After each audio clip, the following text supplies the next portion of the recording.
Hi hello and welcome to Roy channel. இன்றைக்கி நம்ம ராய் சேனலில் கேசரி எப்படி பண்ணுறதுன்னு பார்க்கலாங்க. அதுக்கு வந்து நான் 250 கிராம் அளவுக்கு ரவை எடுத்திருக்கேன். இந்த கப்பு வந்து 250 கிராம் அளவுக்கு கொள்ளும். அப்புறம் பார்த்தீங்கன்னா 50 கிராம்ஸ் அளவுக்கு முந்திரி எடுத்திருக்கேங்க. ஒரு 7-8 வந்து ஏலக்காய் எடுத்திருக்கேன். 100 கிராம்ஸ் அளவுக்கு நெய் எடுத்திருக்கேன்.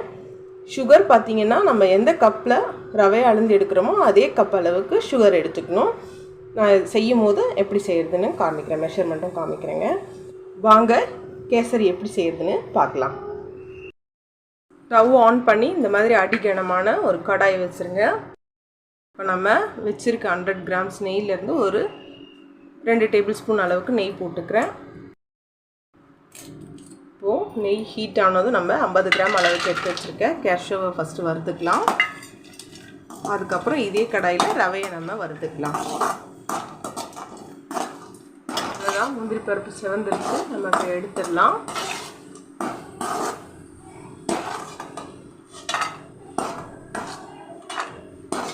முந்திரி பருப்பு எடுத்ததுக்கப்புறம் இந்த ஒரு கப் ரவையை இதில் ஆட் பண்ணிக்கிறேன். இதே நெய்யில் நம்ம இதை நல்லா வறுத்துக்கலாம்.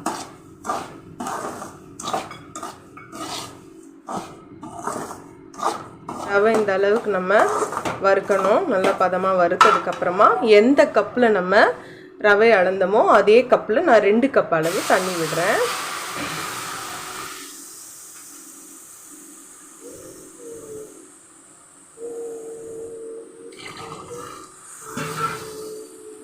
இப்போ தண்ணி விட்டுட்டு இதை நல்லா கலந்து விட்டுடலாம்.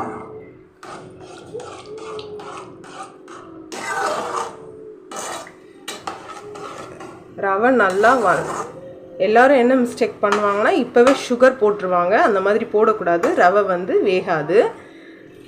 ஸோ ஃபஸ்ட்டு இந்த ரவை நல்லா குக் ஆகணும், அதுக்கப்புறமா தான் நம்ம சுகர் போடணும். இது நல்லா வேகட்டும். பாருங்கள் ஃப்ரெண்ட்ஸ், இப்போது நம்ம ஊற்றின தண்ணியும் ரவையும் இந்த அளவுக்கு வெந்திருக்கு. இந்த ஸ்டேஜில் நம்ம கலர் வந்து போட்டுக்கலாம். இதை நல்லா கலந்து விட்டுடலாம்.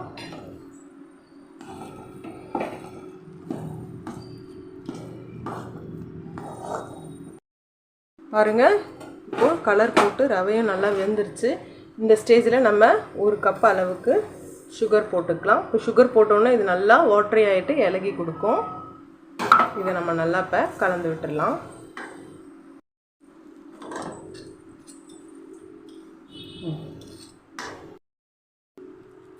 இப்போது சர்க்கரை போட்டோன்னே பாருங்கள் வாட்டரி ஆகிடுச்சு. இப்போ இந்த ஸ்டேஜில் நான் இடித்து வச்சுருக்க ஏலக்காய் தூளை போட்டுடுறேன். பாருங்கள், இப்போ சுகர் போட்டு இலகுச்சு. இப்போ அது திரும்பவும் வந்து நல்லா குக் ஆகி ரெடி ஆகிடுச்சு சுகர் சிரப்பில் கேசரி நம்மளோட ரவை. இப்போ நம்ம வறுத்து வச்சுருக்க 50 கிராம் முந்திரியை போட்டுக்கலாம். அவ்வளோதான் ஃப்ரெண்ட்ஸ், நம்மளோட கேசரி ரெடி ஆகிடுச்சு. நம்ம இதை டிஸ்பிளேயில் பார்க்கலாம். பாருங்கள் ஃப்ரெண்ட்ஸ், இப்போ நம்ம கேசரி ரெடி ஆகிடுச்சு. டிஸ்பிளேயில் வச்சுருக்கோம். எவ்வளோ சூப்பராக கலர்ஃபுல்லாக இருக்குது பாருங்கள். ரொம்ப டேஸ்ட்டாக இருக்கும். நீங்களும் செஞ்சு பாருங்கள். இப்போ பாருங்கள், கேசரி இப்போ இது ஆறிடுச்சு. ஆறினா கூட இப்போ நம்ம எடுத்தால் அல்வா பதத்தில் அப்படியே வருது பாருங்கள். கட்டி போகலை, கேக் மாதிரி கட்டி போகலை. சிலருக்குலாம் வந்து அப்படியே கட்டி போயிடும் இல்லையா, இந்த மாதிரி இந்த பதத்தில் தான் இருக்கணும். இதுதான் வந்து கரெக்டான பதம். நீங்கள் செஞ்சு பாருங்கள், எப்படி இருக்குன்னு எனக்கு கமெண்ட்ஸில் சொல்லுங்கள் ஃப்ரெண்ட்ஸ். தேங்க்யூ.